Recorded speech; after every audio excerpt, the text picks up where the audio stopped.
Kajian Kitab.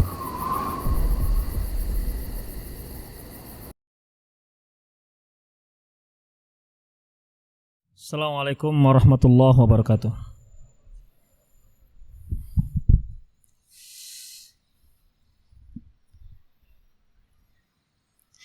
Innal hamdalillah nahmaduhu wa nasta'inuhu wa nastaghfiruh wa na'udzu billahi min shururi anfusina wa sayyiati a'malina may yahdihillahu fahuwal muhtadi wa may yudlil falan tajida lahu waliyyan mursyida.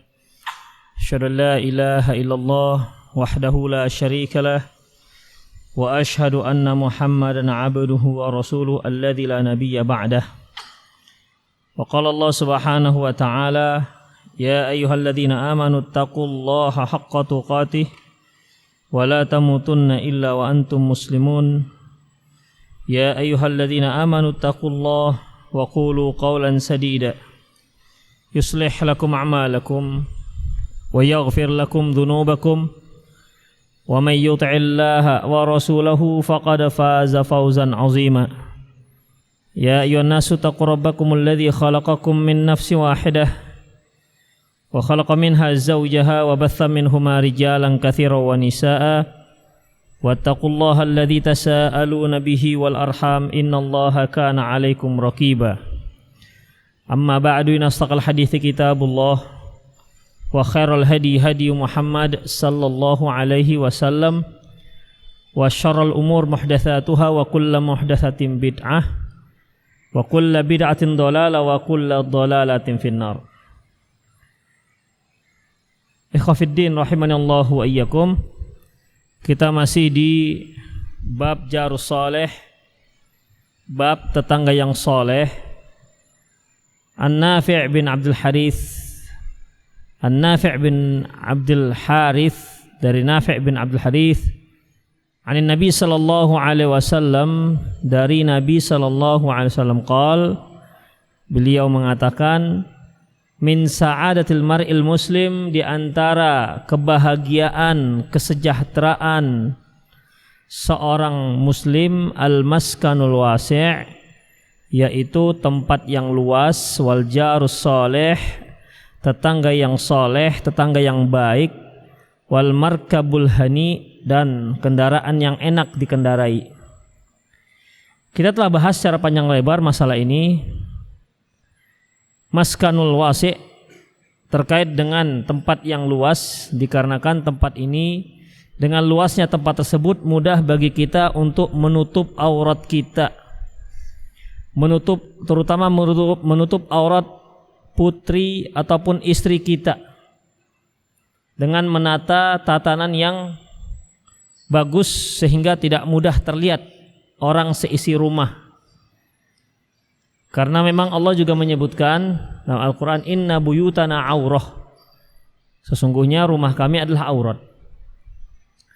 Kemudian mudahnya kita menempatkan anak-anak kita di ruangan yang terpisah, seperti yang laki-laki di ruangan tersendiri dan yang perempuan di ruangan tersendiri, atau mungkin satu orang satu ruangan, sehingga masing-masing punya privasi sendiri-sendiri, dia bertanggung jawab terhadap ruangannya sendiri. Kemudian tempat yang luas juga berarti kan kita bisa menerima tamu dan nginap di rumah kita dengan tanpa risih, dikarenakan rumah kita cukup untuk menerima tamu. Dan salah satu daripada realisasi sabda Rasulullah sallam, man kana yu'minu billahi wal yaumil akhir falyukrim dhaifahu, barang siapa yang beriman terhadap Allah dan hari akhirat, hendaklah dia memuliakan tetangganya. Kemudian tetangga yang soleh, tetangga yang soleh ini tentunya soleh baik dalam pandangan syariat. Apabila kita bertetangga dengan tetangga yang soleh, yang baik, dia mampu menjaga dirinya agar tidak mengganggu tetangganya, sehingga tetangganya itu tidak merasa terganggu atau dia merasa nyaman bertetangga dengan tetangga yang soleh tersebut. Dia selalu memberikan hak-hak tetangganya. Oleh karena itu dahulu para salafus saleh kalau mereka mau menjual rumah, sementara di sekitar rumah itu adalah tetangga-tetangga yang soleh, mereka akan menjual dengan harga yang sangat mahal. Bukan dikarenakan di komplek, bukan juga dikarenakan di tengah kota, bukan, tapi dikarenakan tetangga yang soleh. Itu yang dicari-cari oleh mereka. Makanya al-jar qoblad dar. Al-jar qoblad dar, tetangga dulu pikirkan. Qoblad dar, sebelum buat rumah.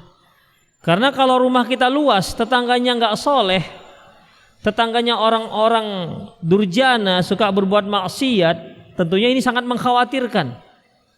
Sangat mengkhawatirkan rumah kita. Tentunya bukan rumah yang jadi mengkhawatirkan, penghuni rumahnya akan terpengaruh dengan hal-hal yang buruk tetangganya.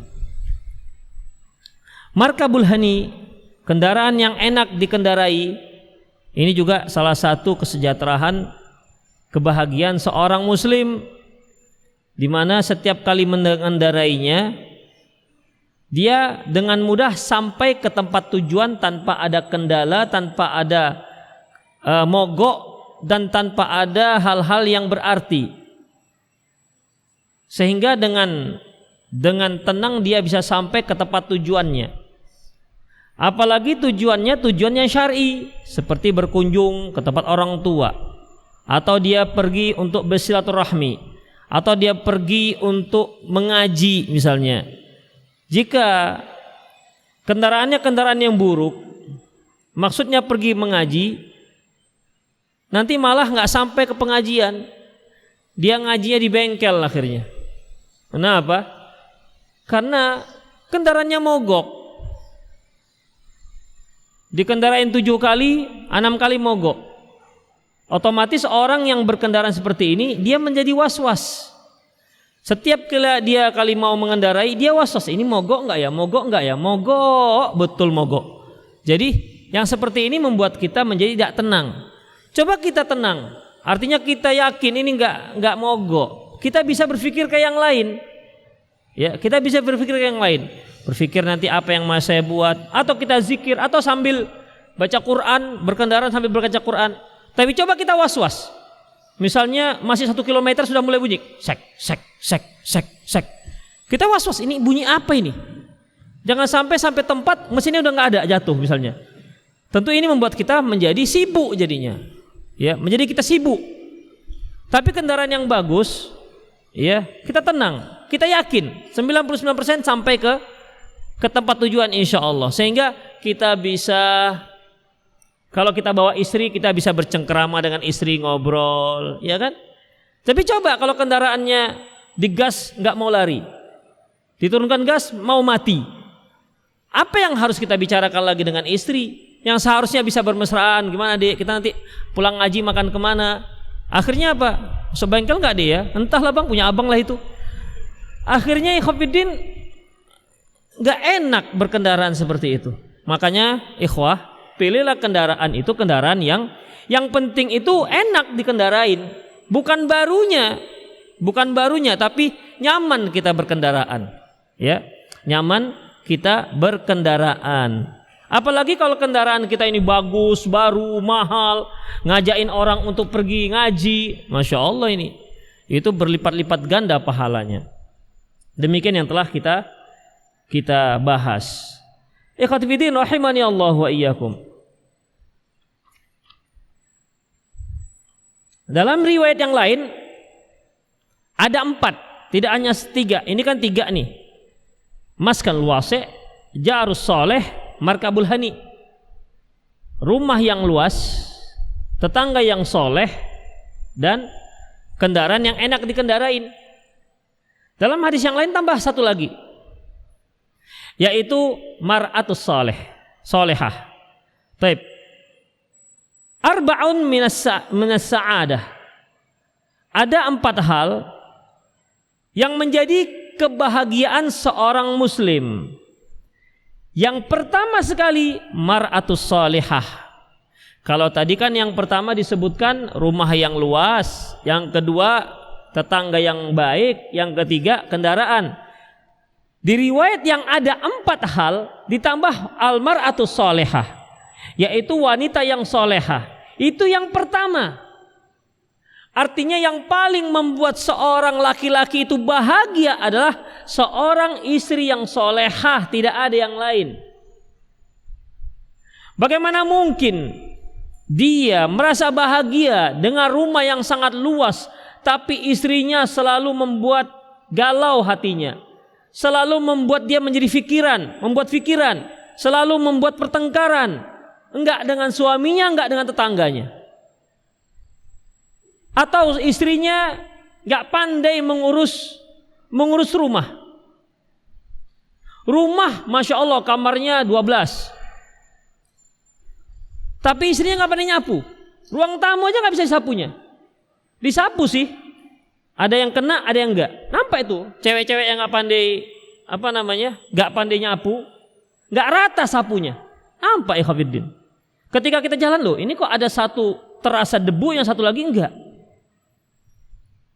Itu ya Khafiddin. Makanya yang pertama mar'atus solehah, istri yang solehah ataupun wanita yang solehah. Inilah yang membuat kebahagiaan seorang laki-laki. Ingat, bukan cantiknya. Ya, bukan cantiknya, tapi solehahnya. Ikhwah, ketahuilah, walaupun antum masih muda, memang anak muda tuh suka yang cantik-cantik. Demikian juga akhwat, sukanya yang ganteng-ganteng. Sekali lagi saya ingatkan berkali-kali, itu hanya sebentar. Enggak pakai hitungan tahun, pakai hitungan bulan. Yang cantik terlihat 3 bulan, 4 bulan menjadi biasa. Yakinlah, menjadi biasa. Karena sudah hari-hari kita lihat. Kalau yang antum lihat di pengajian, itu sudah 3 lapis dilapis wajahnya itu. Coba dibuka topengnya. Apalagi sekarang ini banyak pakaian-pakaian itu yang memperindah seorang wanita. Jilbab, antum tahu jilbab antam? Jilbab antam itu jilbab anti tembem. Jadi kalau dia pakai jilbab, setengah wajahnya itu tertutup. Buka jilbabnya, ternyata ternyata buah delima kiri kanan terbuka rupanya. Begitu kalau orang-orang luar yang nggak pakai jilbab, cara mereka dengan menggerai rambut. Itu dia. Kalau yang pakai jilbab dengan cara menutupinya dengan jilbab. Khafiddin, menyesal antum nanti kalau hanya itu. Menyesal. Dunia akhirat menyesal. Teman. Jadi cantik-cantik, gigit rupanya dari belakang. Untuk apa cantik-cantik kalau gigitin? Berbisa lisannya. Makanya Rasulullah katakan mar'atus solehah. Kalau dia mendapatkan mar'atus solehah, Masya Allah, tenang dunia ini. Ya. Dikasih 20.000 satu hari, alhamdulillah bang, terima kasih. Dikasih 2 juta satu hari, alhamdulillah bang, terima kasih, jazakallah khair. Nerima semua. Kalau antum mau nikah lagi, alhamdulillah juga dia.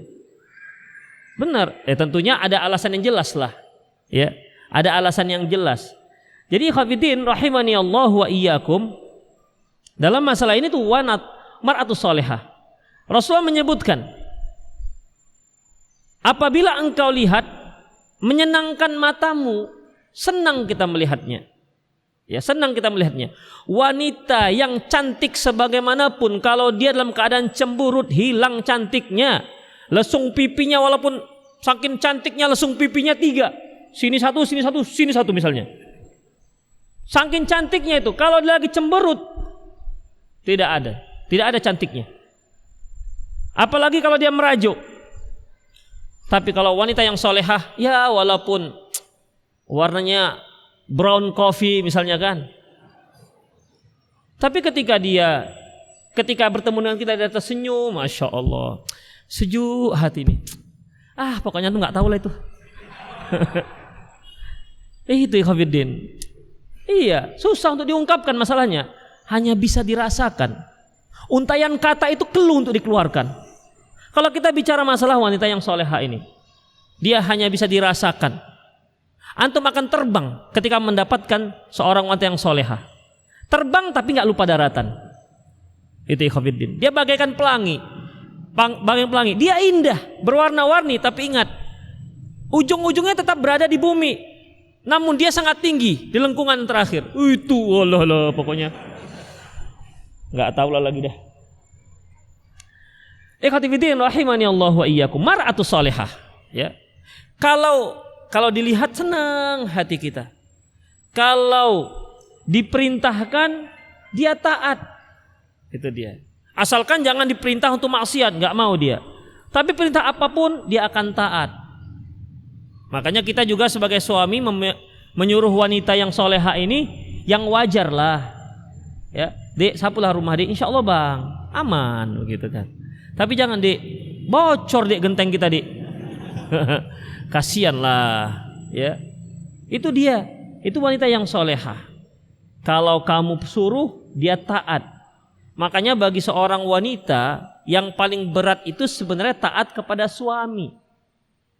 Itu perkara yang paling berat bagi mereka. Kalau taat kepada Allah jangan tanya. Mereka paling taat kepada Allah. Puasa, sholat malam, apalagi tahajud, duha, sholat isyraq, sholat tasbih berkali-kali sampai ngumpul di pantai cermin sana. Itu dia. Tapi kalau taat pada suami memang gimana ya? Hati kecilnya sebenarnya kepingin menjadi taat. Ya, jadi wanita itu memang seorang makhluk yang sangat misterius. Hati kecilnya itu dia kepingin kali taat dengan suaminya. Itulah dia. Tapi terkadang dikarenakan bisikan sana bisikan sini sehingga dia mulai menjadi seorang pembangkang. Wanita yang solehah, mar'atus solehah, maskanul wasi', yaitu tempat yang luas. Jarus soleh, tetangga yang baik.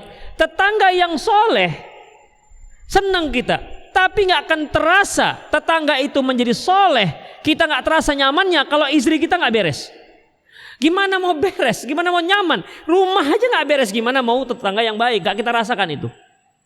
Karena istri solehah ini dia berada di jantung kita, itu masalahnya, di tengah-tengah rumah kita. Kita pulang, rumah berantakan. Dek, ada nasi Dek, tuh di priuk sana Bang. Tuh di sebelahnya ada centongnya tuh.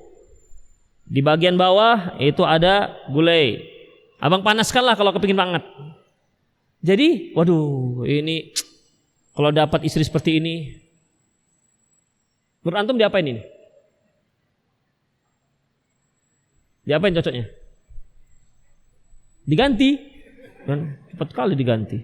Enggak lah, dididik dulu, didik. Nah, itu dia. Dibimbing, dibina. Kalau nggak bisa, jangan disambung binanya. Itulah ikhwafiddin ya. Taib. Kemudian markabul hani, yaitu kendaraan yang tenang. Taib. Di sini ada hadis yang lain yang diriwayatkan oleh Imam Hakim dengan lafaz salasun minas sa'adati wa salasun minas syaqawati. Tiga hal termasuk kebahagiaan dan 3 hal termasuk kesengsaraan. Wa minas sa'adati, di antara kebahagiaan adalah mar'atun taroha tu'jibuka, yaitu wanita, maksudnya istri. Kalau kamu lihat kamu kagum dengan dia. Ya. Kalau kamu lihat kamu kagum dengan dia. Ingat ikhwatiddin, kekaguman ini tidak hanya kecantikan. Ya. Ingat, kecantikan akan pupus kalau disertai akhlak yang buruk. Hilang semua. Sehebat apapun dia berdandan, setebal apapun bedaknya, ketika akhlak yang nggak bagus, hilang. Kalau kita lihat, tak cantik apa para artis? Iya kan, tak cantik apa? Perawatan wajah mereka itu jutaan. Nanti kulit, untuk perawatan kulit jutaan. Perawatan rambut jutaan. Jangankan rambut, perawatan bulu mata nih, bulunya aja loh. Bulunya itu jutaan. Rontok bulu mata satu, gelisah dia seperti runtuh dunia ini. Maka ada perawatannya. Tambahlah extension bulu mata. Begitu. Ya. Jutaan ikhwatiddin. Tapi kalau akhlaknya buruk, na'udzubillah min dzalik, itu bagaikan duri dalam daging. Antum bayangkan, duri dalam daging. Tangan kita ada duri masuk ke daging. Enggak enak kita menggenggam. Ketika kita menggenggam terasa perih. Namun dilihat mana dia? Sulit untuk dikeluarkan. Demikian juga kalau istri tak baik, ikhwafiddin, mau dilepas mati mama, mau tak dilepas mati ayah. Ibaratnya makan sebuah si malakama. Itulah dia, ya. Bagaikan duri dalam daging. Makanya para akhwat sekalian, perbaiki akhlak. Antum pun para ikhwan, jangan yang carinya cantik aja. Jadi nggak boleh Ustaz. Oh boleh sih, tapi ada prioritas, ya. Ada prioritas. Nggak usah yang main fisik, ya. Boleh sih, tapi tetap prioritas agama, ya, agama. Kalaupun antum punya istri agak-agak gemuk gitu, tapi kalau dia solehah, hilang itu, nampaknya kurus saja itu. Yakinlah ikhwatiddin, yakin. Tapi ingat, betul-betul solehah dia ya. Jangan sudah jelek, pendek, nggak solehah lagi. Aduh, cepat-cepatlah dilepas itu. 2019 ganti istri. Iya, kalau sampai seperti itu, masya Allah itu jadi duri dalam daging. Al-mar'atu taraha tu'jibuk, yaitu wanita yang kalau kamu lihat, kamu bisa membuat kamu kagum melihatnya karena kerajinannya, kagum karena senyumannya, kagum karena pandai merawat anak-anak, kagum karena pandai menjaga rumah, kagum karena pandai menjaga hubungan dia dengan mertua, kagum bagaimana dia bakti kepada orang tuanya, kagum bagaimana dia patuh pada suami. Pokoknya kagum lah, pokoknya kagum, ya, kagum dengan kelembutannya. Apalagi sifat lembut pada perempuan itu merupakan sifat yang paling disukai laki-laki. Kagum, kelembutan. Mungkin saya pernah cerita ke antum, ada seorang wanita yang akan dilamar oleh seorang ikhwan.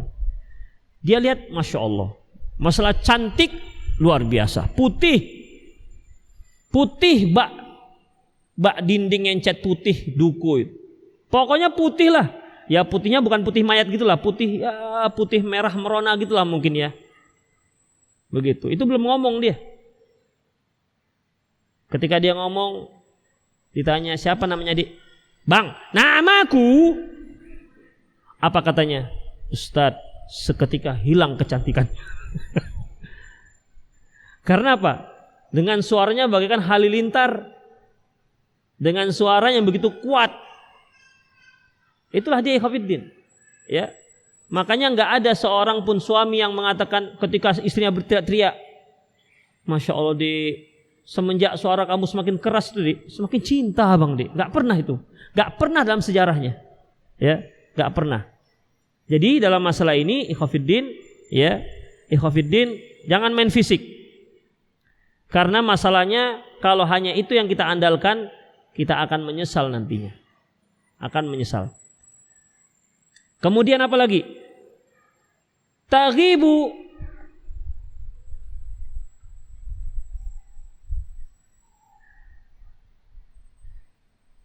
engkau tidak di rumah, engkau ghaib, artinya engkau tak di rumah, sementara engkau merasa aman terhadap dirinya dan hartamu. Jadi kalau kita tinggal dia untuk tugas sebulan, seminggu, kita yakin dia bisa menjaga diri, kita yakin dia bisa menjaga anak-anak, kita yakin dia bisa menjaga harta yang kita tinggalkan. Tidak sedikit wanita ikhwatiddin, ketika dia ditinggal suami, kemudian dia berkunjung ke rumah orang tuanya, bisa seketika berubah tabiatnya. Bisa seketika sikapnya kepada suaminya menjadi kasar dan menjadi tak disukai. Bisa itu. Dan itu ada kejadian seperti itu. Sehingga banyak para suami yang merasakan istrinya itu kalau sudah dikunjungi oleh emaknya bisa berubah. Tapi kalau nggak dikunjung-kunjungi oleh orang tuanya, dia bisa bagus. Sehingga suami kalau ketika dia pergi meninggalkan istrinya untuk bekerja misalnya, dia merasa nggak aman. Ini kalau maknya datang bahaya ini. Sudah bagus-bagus maknya datang bisa bermasalah. Ya kan ada juga mertua itu, orang tua itu karena tidak suka dengan menantunya, mungkin dikarenakan miskin atau dikarenakan apapun, ya, dia menghasut anaknya. Nak, kau masih cantik, nak. Kenapa lah kau terima ini? Abang, ya Allah, sudah hitam keling, pendek lagi. Itu tengok masih banyak yang mau dengan kau. Kenapa? Miskin lagi dia. Ya Allah, berapa emangnya kau dikasihnya uang belanja? 20.000, mak. Itu pun potong pulsa. Nah, tuh kan? Udahlah. Jadi diprovokasi terus.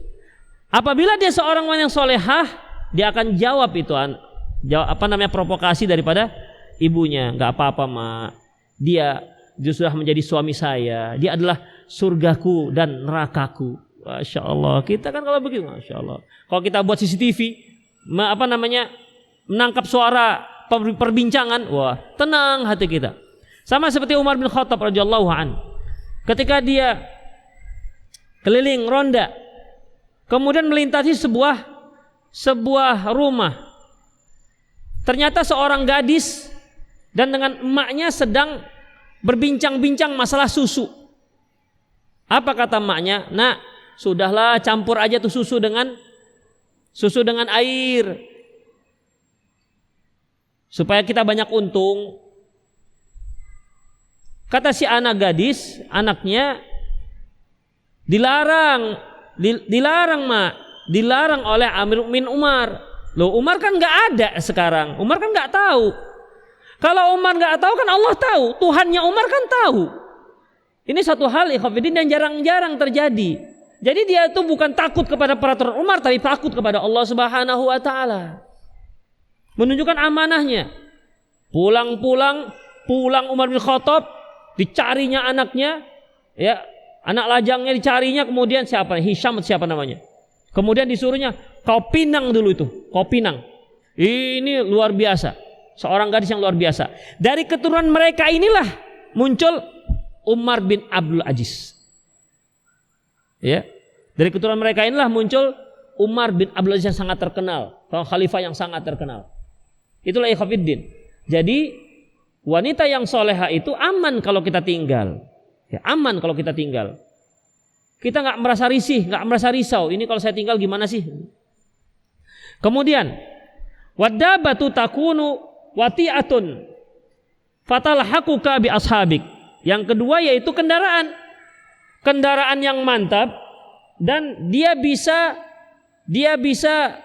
membuat kamu bersama kendaraan teman-temanmu. Kalau dahulu kan kendaraan kuda, ya.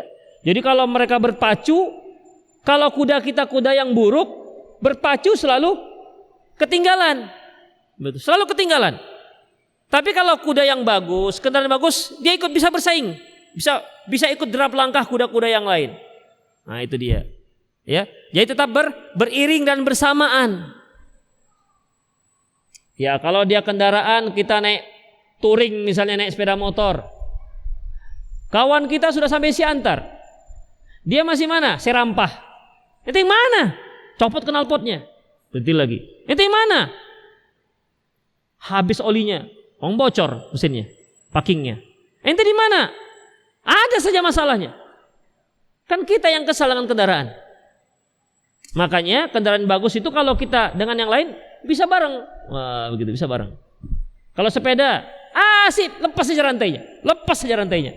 Turun, bertukar rantai. 3 kali turun, lepas lagi rantai, kan nggak enak. Kemudian wadaru takunu wasi'ah katsirul marafiq, dan rumah yang luas dan banyak sarananya. Sarananya lengkap. Kipas anginnya ada, kulkasnya ada, begitu. WC-nya ada, lengkap semua. Itu yang membuat di samping dia luas,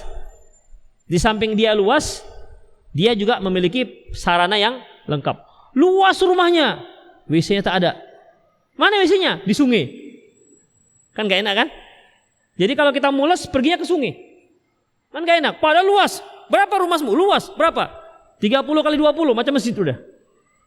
Tapi ternyata begitu masuk rumah blong gitu aja. Kamar mana? Di situ sudut. Gak ada kamar. Apa namanya? Fasilitas kurang.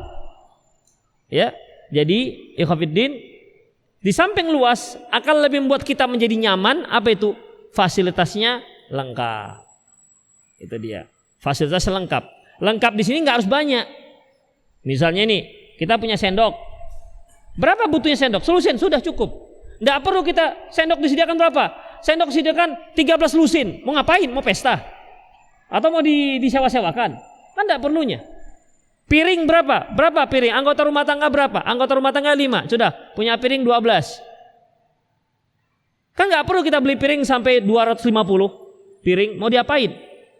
Jadi yang penting lengkap. Nah itu dia. Kalau panas ada kipas angin. Gitu-gitulah ya ikhwatiddin. Ya. Kemudian wa minas syaqawati, di antara yang membuat kita sengsara, nggak nyaman, al mar'atu taraha fatasu'uka wa tahmilu lisanaha 'alaik. Seorang wanita, kalau kamu lihat, ya Allah, menyakitkan hatimu. Itu masih lihat. Gimana kalau dia bicara? Dan kalau dia bicara juga menyakitkan hatimu. Lihat menyakitkan, bicara menyakitkan. Ini wanita yang memang harus dibersihkan dari muka bumi sebenarnya. Karena apa? Akan menyusahkan pasangannya. Kalau ada yang nanya, Ustadz, dari tadi kok asik wanita saja. Kenapa prianya enggak? Itu dia. Kenapa prianya enggak? Enggak ada pria. Di antara kebahagiaanlah pria yang soleh. Enggak ada disebut-sebut. Selalu wanita. Karena ikhwatiddin, kenapa enggak dibicarakan laki-laki? Karena laki-laki itu sudah maklum. Ya. Sesoleh apapun wanitanya, kalau laki-lakinya nggak beres, nggak akan bisa menjadi tenang. Nggak soleh bagaimana Asiyah istri Firaun? Gimana akhirnya itu kan? Dengan suaminya. Artinya laki-laki itu nggak dibicarakan lagi, karena dia pemimpin. Dia pemimpin. Pemimpin ini bisa memperbaiki bawahnya. Ya. Makanya jarang Rasulullah SAW membicarakan sang laki-laki. Itu sudah dimaklumi. Semua orang juga kalau dia ingin mencari pemimpin, tentunya pemimpin yang soleh. Itu sudah dipastikan. Ya, dipastikan. Yang pertama, yang kedua, umumnya yang mencari jodoh itu laki-laki. Yang mencari-cari yang proaktif. Paling kalau para akhwat itu, kalau dia mencari jodoh, dia akan menghubungi dealer-dealer terdekat di kota dia. Ada enggak nih yang ngelamar begitu. Tapi pada umumnya yang proaktif itu laki-laki. Saya masih jomblo loh nih, ada enggak begitu. Dan ketika ada, dia yang akan maju. Ya, bukan perempuan. Perempuan enggak maju dia. Dan dia lebih proaktif. Cocok enggak ya? Cocok enggak ya? Begitu. Makanya ikhwatiddin rahimanallahu wa iyyakum, tak dibicarakan laki-laki, memang sudah dimaklumi. Memang dia harus baik karena dia sebagai pemimpin. Kemudian wa in ghibta anha lam ta'manha ala nafsiha wa malik. Kalau kamu pergi, kamu enggak merasa aman dengan apa yang kamu tinggalkan. Kamu enggak merasa aman terhadap dia. Ini jangan-jangan saya pergi, dia pun ikut pergi keluyuran kemana begitu. Atau dia menerima teman-temannya yang enggak baik, teman-teman SMA-nya yang enggak baik. Kita sudah tahu ini, dia banyak teman-teman yang enggak baik. Mungkin dia salah pilih istri misalnya. Dia pilih istri yang gaul, namanya juga tadinya targetnya cantik. Kalau cantik itu kan biasanya gaul dia. Banyak temannya, ramah, kelewat ramah, ada yang seperti itu. Akhirnya dalam masalah ini ikhwatiddin bermasalah di rumah tangga. Nanti saya singgah ya ke rumah, ya singgahlah rame-rame. Mumpung suami saya enggak di rumah. Loh, kok mumpung suami enggak di rumah? Itu ikhwatiddin, berarti kan ada masalah. Juga hartanya juga ditinggalkan aman. Jadi dia nggak merasa was-was. Saya pergi seminggu, ini jangan-jangan ada yang dijual ini. Begitu pulang, Dek, mobil mana, Be? Awak jual, Bang. Iya, kalau sekarang ikhwatiddin jual tak pakai surat pun bisa laku. Yang penting cocok harga. Ya, yang penting cocok harga. Sepeda motor harga 8 juta, dicuri, dijual 3 juta lewat. Itu dia sekarang. Jadi dalam masalah ini kita nggak aman. Pergi lagi, ada apa yang kurang di rumah ini ya? Kulkas rupanya hilang. Sana begitu. Nggak aman, masya Allah. Itu dia. Jadi dia tidak amanah. Kemudian waddabatu takunu kutufan wa in darabtaha at'abatka, yaitu kendaraan yang lambat. Kalau kamu pukul membuatmu capek. Karena kan kalau kita berkendaraan ingin bersama dengan teman kita yang di depan, kan harus kita pukul tuh. Harus kita pukul sehingga dia bisa mendahului ataupun bisa kalau sampai itu apa namanya? Kok nyelip? Menyusul lah, itu bahasa itu nyusul. Dari tadi saya mikir apa bahasanya? Menyusul. Kok nyelip? Bukan nyalip, nyusul. Ya. Menyusul kawannya. Coba kalau kendaraannya buruk, asih dipukul aja. Asih begitu-begitu aja. Ya kan? Akhirnya capek. Kalau kamu bersama temanmu, kamu selalu ketinggalan. Dan kalau kamu pukul, kamu menjadi buat dia capek. Tapi coba kalau kendaraan bagus, cukup cepat dia larinya. Sedikit aja. Set. Ada yang pakai sweet, cepat dia larinya, kencang. Itu ikhwatiddin. Iya, kalau dia berupa mobil, sepeda motor, dibuat gigi 1 lambat, gigi 2 semakin lambat dia misalnya. Itu dia. Gasnya sudah kencang, tapi larinya nggak kencang. Itu dia. Akhirnya kita, ini gimana sih kendaraannya? Gak enak. Kemudian, wa in taraktaha lam talhaquka. Kalau kamu biarkannya nggak kamu pukul, terus ketinggalan. Kita mau menyusul harus dipukul, capek. Nggak dipukul, ketinggalan. Terus apa daya? Gimana? Ganti kendaraan. Itu dia, ganti kendaraan. Makanya ikhwatiddin, kalau kita punya kendaraan yang habis pikiran kita ke sana, sebaiknya ditukar. Habis, ya. Habis energi kita untuk mikiri kendaraan. Itu dia. Kalau nggak bisa dijual, jual per kilo aja udah. Kemudian, lam yalhaquka bi ashabik. Kamu nggak bisa menyusul. Wad-daru takunu dayiqah qalul marafiq. Dan yang ketiga yaitu rumah yang sempit dan kurang prasarananya. Itulah beberapa hadis yang terkait dengan hadis yang disebutkan Imam Al-Bukhari dalam kitab Adabul Mufrad ini. Ya, dalam kitab Jarus Shalih di mana Imam Al-Bukhari menyebutkan hadis, dan di hadis-hadis yang lain ada tambahan-tambahan lafaz sebagai penjelas hadis yang diriwayatkan oleh Imam Al-Bukhari dalam kitab Adabul Mufrad. Demikianlah ikhwatiddin, semoga bermanfaat. Aku qouli hadza wa astaghfirullah li wa lakum. Wasal muslimin innahu wal ghafurur rahim.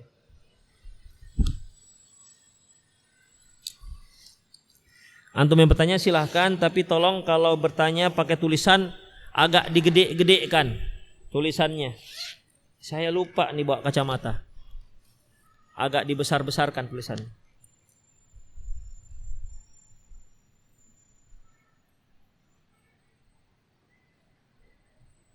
Silakan kirim pertanyaan di 089561132774.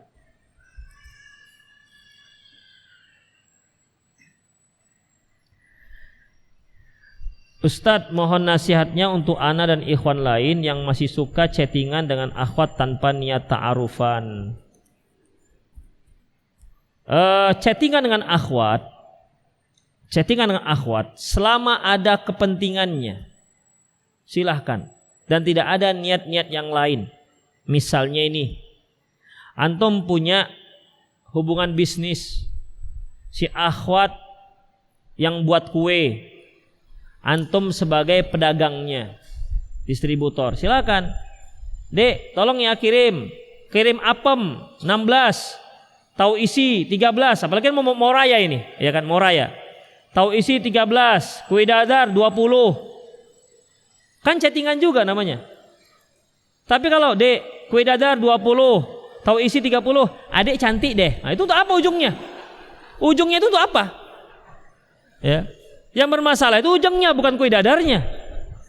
Jadi sebenarnya berkomunikasi dengan yang bukan mahram, hukum asalnya dibolehkan selama tidak ada fitnah. Makanya Allah mengatakan fa idza sa'altumuhunna fas'aluhunna min wara'i hijab. Apabila kalian bertanya kepada Aisyah, maka tanyalah dari balik tabir, karena memang mereka diwajibkan memakai cadar. Jadi tetap ada komunikasi.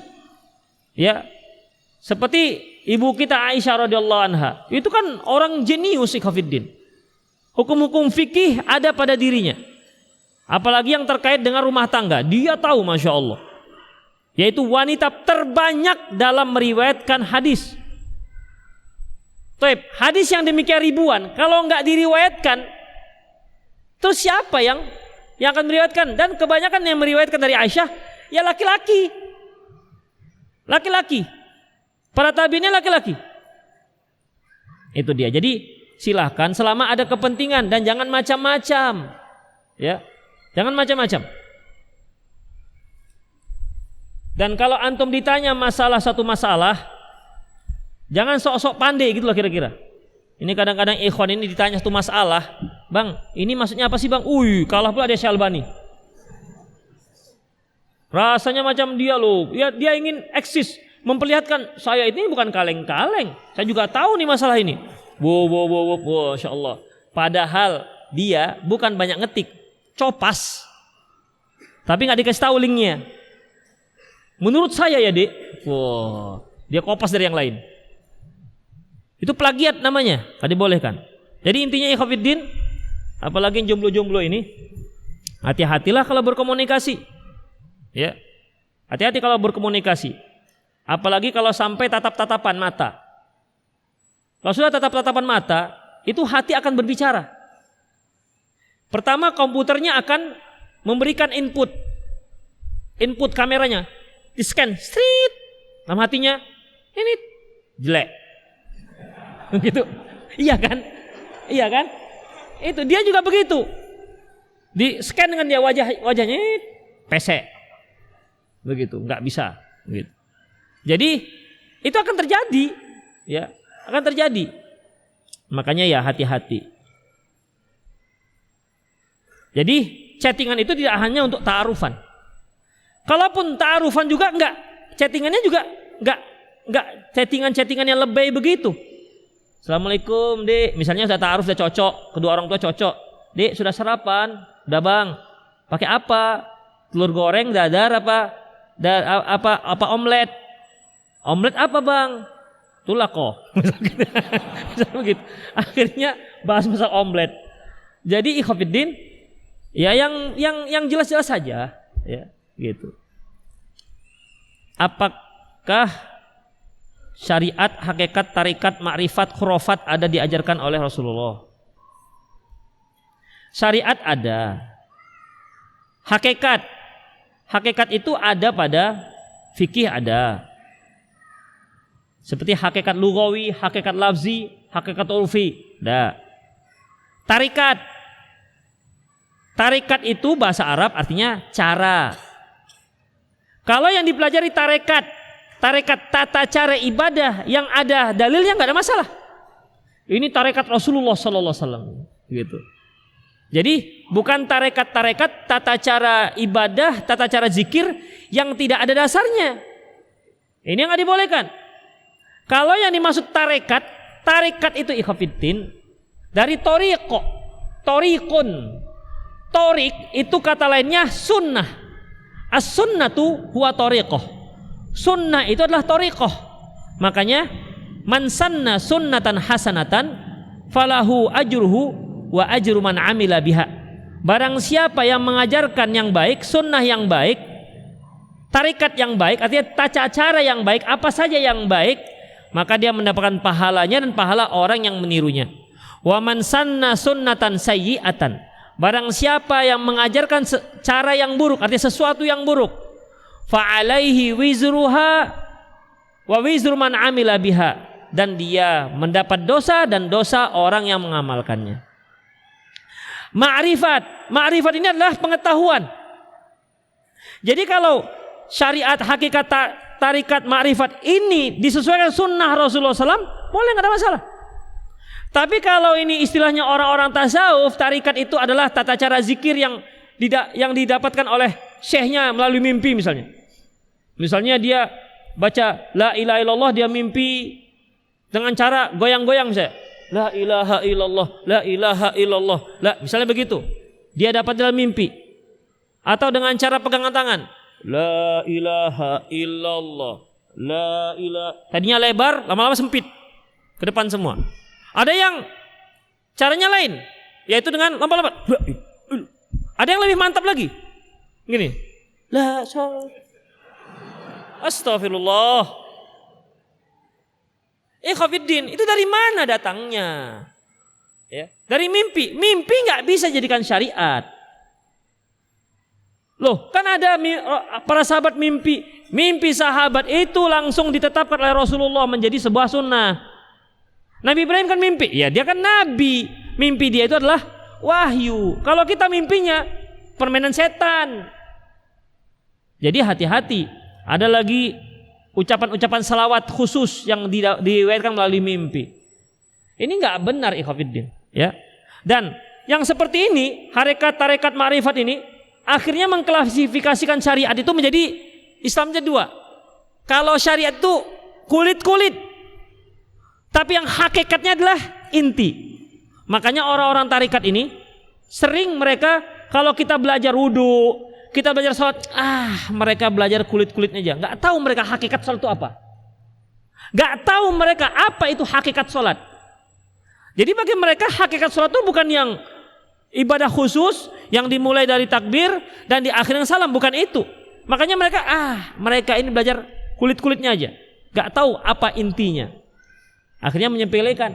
Padahal yang mereka katakan kulit itu juga diajarkan Rasulullah SAW. Dan Rasulullah mengamalkannya sampai beliau wafat. Makanya ikhwafiddin yang membagi-bagi tarekat apa tadi? Tarekat ma'rifat hakikat, tambah satu lagi cocok khurafat, ya. Yang membagi-bagi seperti ini akhirnya bagaimana ikhwafiddin? Banyak yang sudah tingkat tingginya, yang sudah ma'rifat, mereka tak sholat lagi. Bisa seperti itu. Ya, saya punya teman. Ketika dia dinasihati oleh syekhnya, guru besarnya lah, bagus nasihatnya, kamu jangan tinggalkan sholat ya nak, gak boleh berzina, gitu, gak boleh bermain judi, bagus, ya. Nasihat seperti inilah membuat sering kaum muslim terkesima, bagus kok nasihatnya. Coba tengok dia, sholat gak dia? Kawan itu akhirnya lari, kenapa? Dipergokinya, gurunya gak sholat ternyata. Kemudian kencingnya sampai berdiri. Tadi mana begitu? Jadi nampak. Makanya coba perhatikan ikhwafiddin. Mereka yang menggambar-gambarkan tarekat, ma'rifat dan lain-lainnya, coba tengok istrinya, pakai jilbab apa enggak? Coba perhatikan. Walaupun pakai jilbab, ya jilbab yang ala kadarnya aja. Banyak yang seperti itu. Suaminya masya Allah begamis, berserban, lobenya hijau, begitu. Tapi istrinya enggak. Makanya pembagian ini yang tidak dibenarkan jika difahami seperti yang dilakukan oleh orang-orang tarekat sekarang, sufi-sufi sekarang. Assalamualaikum Ustaz. Bagaimana cara membantu membayar utang orang tua yang ada di unsur ribanya, sedangkan orang tua tidak ingat berapa utang pokoknya, berapa bunganya? Apakah anak kena dosa riba jika membayarkan utang bunga? Bisa kita ketahui berapa pokoknya, tanya di bank. Ya, bisa diketahui berapa kurangnya, berapa bunganya. Baik. Permasalahannya kalau antum hanya membayar pokoknya, diterima nggak dengan di bank? Nanti antum bayar pokoknya saja, kemudian bunganya tersisa.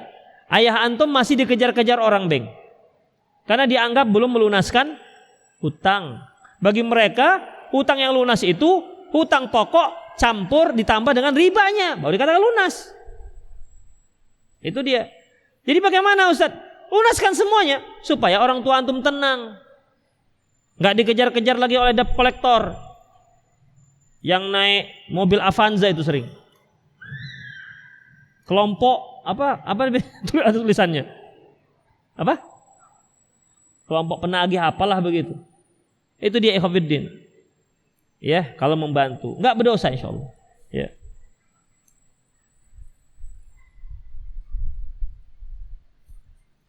Ustadz, apa yang menjadi seorang bisa dikatakan sebagai orang ulama? Dikatakan ulama itu sebenarnya bahasa Arab. Itu jamak, lafaz dalam bentuk jamak, plural. Sementara tunggalnya alim. Alim jamaknya ulama. Hanya saja kita orang Indonesia, satu orang pun kita katakan, ih dia itu ulama loh. Nah, padahal ulama itu bentuknya jamak, bukan tunggal. Taip. Masalah itu nggak ada masalah. Tinggal kita yang namanya bahasa kan tinggal kesepakatan. Ini kita katakan kertas. Kalau kita sepakat, kita katakan kulkas, bisa nggak? Yang kulkas kita ganti kertas. Kamu punya kertas di rumah? Punya. Berapa pintu? Nah, kenapa? Sudah menjadi kesepakatan. Kamu sudah punya kulkas nggak? Tolonglah, saya mau tulis pertanyaan. Kenapa? Sudah disepakati. Yang penting kita sepakat itu sebenarnya. Itulah bahasa itu. Makanya kalau kita katakan jangan mengatakan, dia itu ulama loh, kita sudah paham maksudnya. Tapi jangan bicara itu bagaimana orang Arab. Ya. Huwa ulama. Bingung, huwanya tunggal, ulamanya jamak. Kok bisa digabung? Tandanya orang ini enggak ngerti bahasa Arab kan begitu. Itu ikhwatiddin, ya. Allah mengatakan innama yakhsyallaha min ibadil ulama. Sesungguhnya orang-orang yang takut kepada Allah, dia adalah para ulama. Jadi yang dikatakan ulama yang hakiki adalah yang dikatakan ulama mutlak tidak ada. Yang dikatakan mutlak ulama nggak ada. Artinya dia tahu semua ilmu pengetahuan itu nggak ada. Ya, yang ada ulama muqayyad. Ulama tapi dia alim mumpuni dalam satu bidang. Makanya kalau seorang ahli teknologi dalam bahasa Arab dikatakan juga alim, ulama. Minal ulama'i teknologiyah. Nah, begitu. Orang yang ahli komputer dikatakan ulama juga. Karena ulama itu artinya ahli. Baik. Kapan dia dalam syariat dikatakan ulama? Kalau dia melaksanakan apa yang dia ketahui. Misalnya, dia ulama dalam masalah apa? Alim dalam masalah apa? Misalnya dalam masalah solat, dia faham sekali masalah solat dengan dalil-dalilnya. Maka dia sudah mendapat 1 poin dikatakan ulama dalam masalah solat. Tapi dia akan dikatakan ulama ketika dia sudah mengamalkannya. Dia tahu seluruh permasalahan solat lengkap dengan dalil-dalilnya, tapi dia tak solat, dia bukan dikatakan orang yang ulama. Itu dia ikhwatiddin. Jadi yang ulama mutlak itu hampir dikatakan tak ada. Tahu dalam semua ilmu pengetahuan, bukan hampir, memang tak ada. Ya, Allahu a'lam bishawab. Ustadz, kalau sholat berjamaah di rumah tapi bacaan suami sebagai imam belum fasih tajwidnya, gimana hukumnya Ustadz? Nggak apa-apa, ya. Berjamaah di rumah. Pertama, kenapa berjamaah di rumah? Itu suami kenapa sholatnya di rumah? Oh, mungkin ketinggalan Ustadz, ya udah, berarti boleh, ya. Dia berjamaah. Atau berjamaahnya sholat apa? Sholat tahajud misalnya berjamaah dengan suami. Boleh silakan. Terus gimana kalau tajwidnya nggak bagus? Selama dia tidak merubah arti, tidak apa-apa. Ya, tidak apa-apa. Kemudian faqra'u ma tayassara minal Qur'an. Bacalah yang mudah dari Al-Qur'an. Apa yang mudah kita baca? Seorang suami, dia menjadi imam. Baca yang mudah. Apa yang mudah? Qul huwallahu ahad, ya, baca qul huwallahu ahad. Jangan dia matangnya di qul huwallahu ahad, yang mau dia baca surah An-Naba, amma yatasaalun, amma yatasaalun. Begitu dia baca, ini nggak bisa, ya, nggak bisa. Baca faqra'u ma tayassara minal Qur'an. Baca yang mudah, yang hafal, yang betul-betul hafal. Jadi kalau sang suami hanya hafal 3 qul huwallahu ahad, qul binnas, dan qul falaq, silakan bacalah itu. Jangan sok-sok baca-baca yang lain, mentang-mentang baru nikah, gitu kan? Baru nikah, jadi mau jadi imam. Dia baca apa? Wadduha. Apalah lagi. Nggak pernah baca wadduha. Wadduhanya pun nggak matang hafalan. Jangan, ya, nggak apa-apa, kita nggak usah pakai gengsi-gengsi, dengan istri sendiri aja kok. Nanti istri yang ngasih tahu, bang, tajwidnya salah bang, begini. Itu ikhwatiddin. Makanya kalau dapat istri yang bagus bacaannya, soleha, udahlah. Antum gak usah keluar-keluar mau tahsin apa lagi tahsin. Istri kita sudah tahsin. Bertahsinlah dengan istri. Kan gitu. Tapi jangan gengsi, Dek. Jangan gengsi. Kepinginnya sih mau belajar dengan istri, tapi awak suami gengsi lah belajar dengan istri gitu. Ada lagi yang gak mau belajar dengan istri atau gak mau belajar dengan suami. Karena kalau sudah belajar dengan suami, bawaannya gak belajar, ngelendot aja gitu. Jadi gak jadi belajar. Ada juga yang seperti itu. Istri ana mudah marah. Bagaimana solusinya? Kok tanya saya? Antum perhatikan, nggak semua orang marah itu satu masalah caranya. Apa yang menyebabkan dia marah? Ya, kalau karena dia marah karena antum lambat pulang ke rumah, cepatlah datang ke rumah. Kan begitu. Lihat apa masalahnya? Nggak ada satu masalah. Coba perhatikan, diteliti. Antum buat analisa lah, misalnya apa yang biasa perempuan buat marah. Pertama, misalnya lambat pulang. Ini biasanya nomor 3 kalau lambat pulang. Yang pertama itu apa? Uang belanja kurang. Itu yang pertama, uang belanja kurang, lambat pulang. Apalagi misalnya tidak mesra, kurang romantis misalnya, atau kurang dapat sambutan, atau kira-kira antum analisa yang cocok, checklist. Udah, kalau masalah uang belanja membuat dia marah, kan ada tandanya. Setiap kali ngasih uang belanja mulai marah-marah, tandanya kurang. Tambahkan, antum biasa ngasih 3 juta, tambahkan jadi 6 juta. Insya Allah hilang marahnya itu. Insya Allah. Tanya nggak istri antum, mau percaya? Taib, enggak. Artinya kalaupun ditambah kita nggak sanggup, ya sudah, berarti nggak sanggup. Cari yang lain, apa masalahnya? Berarti kita harus kasih dia pemahaman. Abang bukan nggak mau ngasih lebih, tapi beginilah kerja abang, nggak bisa lebih. Cobalah, mau gimana lagi? Ini merupakan rezeki dari Allah. Kecuali adik lihat abang itu tidur-tiduran aja. Lihatlah, abang perginya gelap, pulangnya gelap. Iya, abang perginya gelap, tapi nongkrong di warung kan? Berarti kan antum harus koreksi. Iya juga, gitu kan? Itu dia. Jangan mengandalkan gelap-gelap aja. Berarti itu artinya dilihat apa? Karena orang istri marah itu ada sebab. Gak mungkin begitu nikah, bisa pernah. Itu kesurupan namanya, bukan marah. Jadi cari sebabnya apa, begitu. Kalau kira-kira sebabnya memang ada pada diri kita, perbaiki.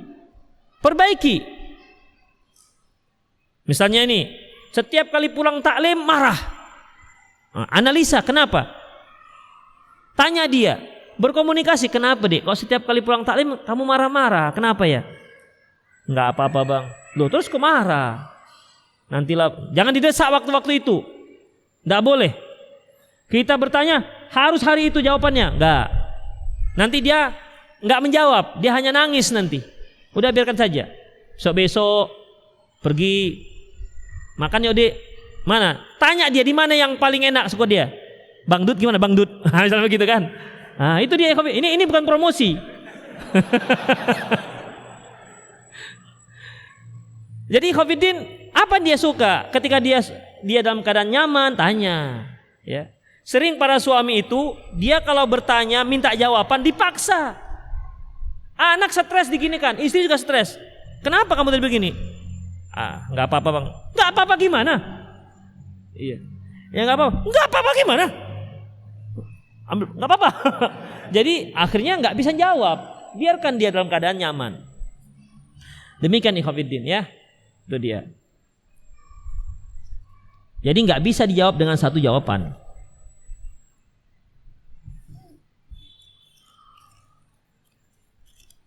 Allahu Akbar. Satu halaman.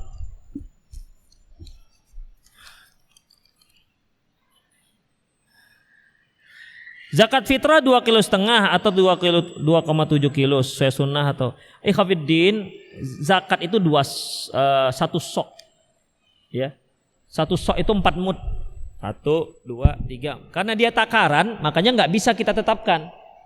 Seperti takaran di Indonesia pakai mok kan, mok itu kaleng susu. Itu kan nggak bisa kita katakan berapa gram, berapa on. Kalau dia dipadat-padatkan, tambah berat. Kalau dia diringan-ringankan, dia tambah ringan. Namanya juga takaran. Sementara kilo berat, satuan kilo itu mau dia kecil, mau dia besar, mau dia padat, mau dia renggang, tetap sekilo. Jadi ya antara 2,5, 2,7 atau ya 3 kilo. Itulah kira-kira. Ya. Allahu a'lam bishawab.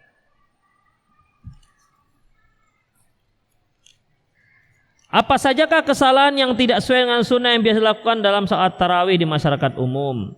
Yang paling mencolok itu adalah zikir antara 2 rakaat.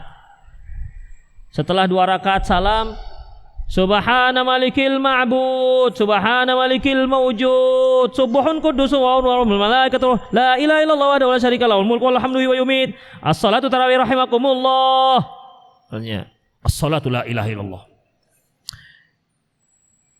Kalau ini dikatakan ya kan zikir. Baik. Kalau zikir, kenapa ditetapkan lafaznya? Se-Indonesia lafaznya sama. Dari Usu sampai Simpang Lowo, dekat rumah saya sama semua. Ini berarti diajarkan begitu lafaznya. Kenapa enggak? Subhanallah, subhanallah, kan zikir juga. Atau subhanallah bil azim, subhanallah bihamdi. Kenapa enggak itu? Nah, demikian Khofiddin. Ada lagi yang jawab, "Dah, daripada kita ngobrol?" Bukan daripada ngobrol ceritanya. Itu dasarnya apa? Itu yang paling mencolok. Yang kedua, kencang dalam bertarawih. Tarawihnya ekspres. Ada yang 23 rakaat 7 menit. Berarti 1 menit itu bisa 3 rakaat setengah. 1 menit 3 rakaat setengah. Berarti 1 rakaat sekitar 15 detik. Tek tek tek. 1 rakaat. Makanya nggak boleh meleng itu. Betul. Allahu Akbar. Udah tasyahud. Nggak bisa meleng. Itu harus fokus ini imamnya karena supak-pupak begitu. Waduh, itu betul-betul. Itu kalau antum jumpa dengan jamaah ini jangan ikut, nggak sah sholatnya karena nggak ada tomak ninah. Ya, karena tidak ada tomak ninahnya. Itu diantara yang paling mencolok, ya. Itu diantara yang paling mencolok. Jam berapa? Sudah jam 6. Demikian Khofiddin. Ya, semoga apa yang kita bahas manfaat. Dan ini merupakan kajian kita yang terakhir sebelum Ramadan. Di bulan Ramadan kajian kita dihentikan karena memang ba'da asar itu BKM Masjid Dakwah USU mereka melakukan persiapan untuk buka puasa. Makanya tidak ada kajian kita, ya, tidak ada kajian-kajian lagi di Ramadan. Kemudian kapan mulainya?